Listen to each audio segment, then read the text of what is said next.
رئيس الوزراء حكومة فدرالك Soomaaliya Mudane Xasan Cali Khayre ayaa maanta booqday wasaaradda gaashaandhigga. Booqashada ra'iisul wasaaraha ayaa waxaa ku weheliyay wasiirka gaashaandhigga, taliyaha xoogga iyo banduulaha ciidanka xoogga dalka Soomaaliyeed. Ugu horeyn, ra'iisul wasaaraha ayaa waxa uu salaan sharaf ka qaatay qaar ka mid ah ciidamada xoogga dalka ee ku sugnaa wasaaradda gaashaandhigga.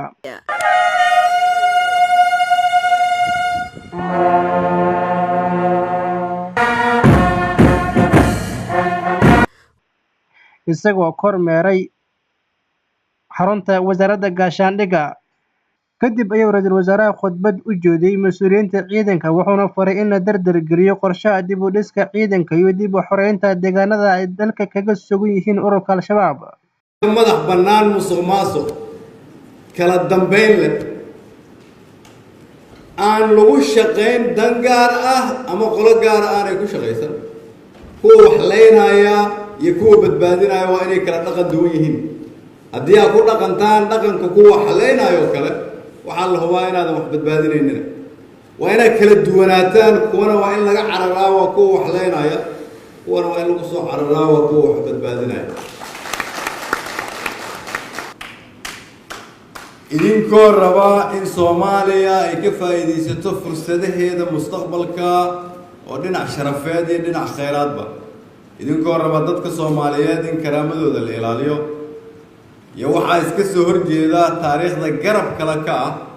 kuwii naloo sheegayay oo raba inay hooyooyinkeen laayaan inay laayaan carruurteen inay naga tirtiraan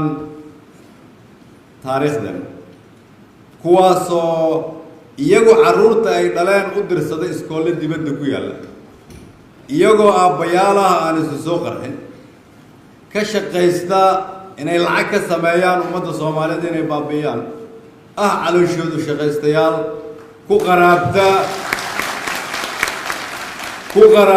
diin oo sheegta urur diimeed oo culimmadoo dhan ay noo sheegeen inaanay diin ka turjumayn. Ra'iisul wasaaraha ayaa ku celceliyay in dowladda Soomaaliya ay garab taagan tahay ciidanka xoogga dalka ayna u dhamaystirayso dhammaan agabka ay u baahan yihiin si ay gacanta ugu dhigaan dalka oo dhan loona soo afjaro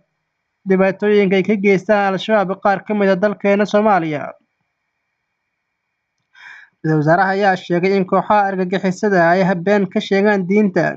diinteenuna aysan ogoleyn in carruur la dilo ama qarax lagu soo xiro. Waxaanu intaa raaciyay in haddii ay dhab ka tahay diinta ay sheegayaan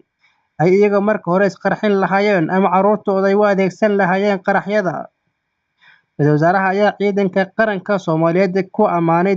doorkooda iyo kaalinta ay ugu jiraan ilaalinta sharafta iyo karaamada ummadda Soomaaliyeed maadaama iyagu yihiin cidda kaliya ee dhiiggeeda u bixisa ilaalinta calanka iyo ciidda Soomaaliyeed. Wasiirka difaaca iyo taliyaha ciidanka xoogga dalka oo munaasabadda joogay ayaa ra'iisul wasaaruhu waxa uu faray in tayada ciidanka iyo isla xisaabtanka muhiim gaar ah la siiyo isaga oo saraakiisha kale ee ciidanka u soo jeediyay inay u gutaan mas'uuliyadda ka saaran wiilasha iyo gabdhaha ciidanka ee soo go'aansaday in dhiigooda ay u huraan badbaadinta qarannimada habeen iyo maalin ay u taagan yihiin soo afjaridda dagaalamayaasha Al-Shabaab. Soomaaliya waxay maraysaa dariiq ka duwan dariiqii hore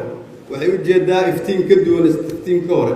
waxay haysataa madax ka duwan madaxdii hore waxaa ka jira nidaam cusub oo dawladeed oo ka duwan tii hore waxaan ku amrayaa ama farayaa taliyaha anigoo ku hadlaaya magacayga iyo magaca madaxweynaha